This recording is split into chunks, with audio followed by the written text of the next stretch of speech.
Hey neighbor, sorry if I seem distracted in this video. I'm actually watching the highlights from the UEFA Championship League matches today. Somehow, Manchester United managed to lose 1-0 because of an own goal in the 13th minute, even though they outplayed Barcelona the majority of the game. So that's super frustrating. And then I'm pretty sure Juventus and Ajax tied 1-1. Like, fairly certain Ajax and Juventus tied 1-1. Cristiano Ronaldo, the greatest player of all time, scored. Ajax is not on the same level as Juventus, so that's kind of a disappointing result for them too. This might not be something you know about me, but I consider myself a bit of a cookie connoisseur. I'm fairly sure that I've explained on this channel actually that the best cookie in the world is a properly cooked snickerdoodle. And by properly cooked, I mean my mom cooked it. It came out of the oven approximately a minute ago, and my mom is now yelling at me because it's far too hot to eat. Yo, Swiss fudge cookies are dope, but may I direct your attention to the S cookie, or as they're colloquially known, breakfast treats. Oh my god, if I don't get a cookie right now, I might actually die.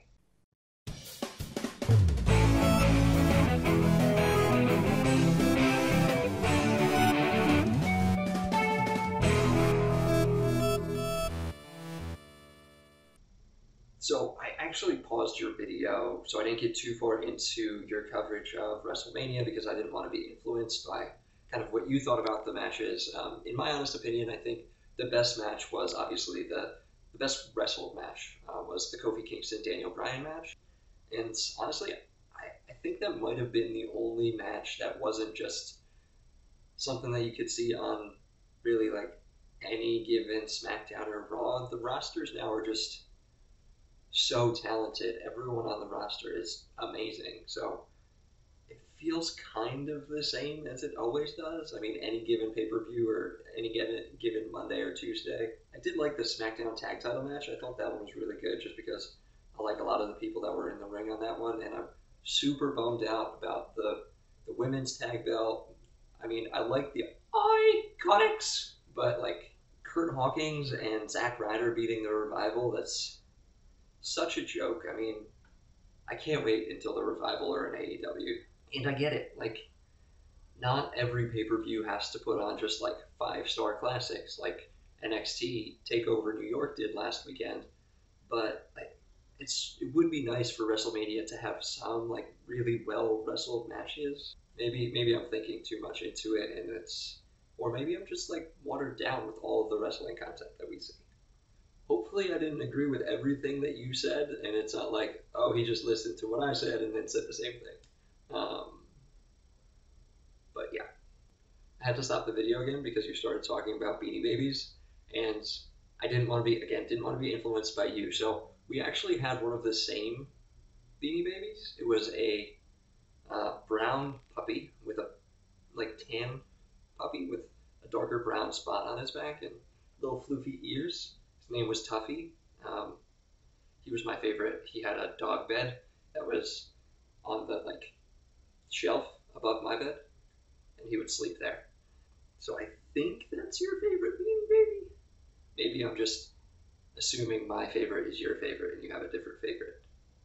Oh, so you didn't pick those as your favorite. That is your favorite.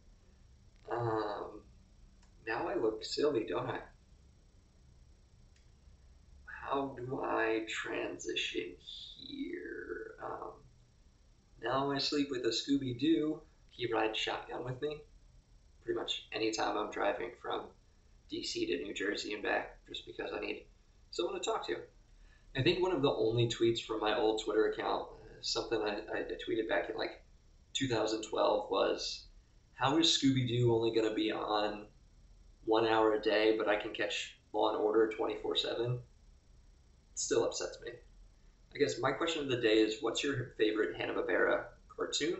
And I mean, there's a lot of them. I was reading yesterday on Wikipedia that in the 70s, Hanna Barbera produced about 2/3 of the total Saturday and Sunday morning content. So there's a lot for you to pick from. Thanks so much for making it to the end of the video. Definitely appreciate it. Make sure to leave a like and subscribe. You You can catch us here every weekday. Normally, I upload around 6 o'clock, maybe 7, and Tom normally uploads about 11:59 because he doesn't know how to get things done on time. You can follow me on Twitter at 90s Guy Kev. You can follow Tom on Twitter at 90s Guy Tom. You can follow both of us on Instagram at the 90s Guys. And with that, I'll catch you tomorrow, Tom.